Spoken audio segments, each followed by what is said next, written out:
গত বছরের তুলনায় মার্কিন বাজারে 7 ভাগ পোশাক রপ্তানি কমার পেছনে বিশ্বযুদ্ধ পরিস্থিতি দায়ী বলে জানিয়েছেন বস্ত্র ও পাট মন্ত্রী জাহাঙ্গীর কবির নানক। সকালে সচিবালয়ে নবনির্বাচিত বিজিএমইএ নেতৃবৃন্দের সাথে সৌজন্য সাক্ষাৎকালে তিনি কথা বলেন। তিনি বলেন, পোশাক খাত এখন মার্কিন বাজারের উপর নির্ভরশীল নয়।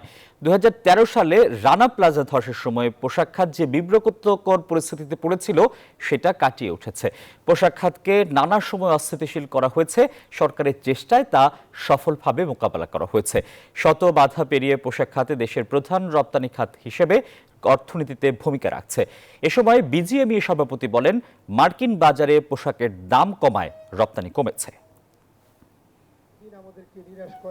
বিশ্ব যে একটি অসুস্থ পরিস্থিতির মধ্যে রয়েছে, সেই পরিস্থিতি থেকে তো বিশ্ব অর্থনীতি আলাদা পথে হাঁটতে পারে না।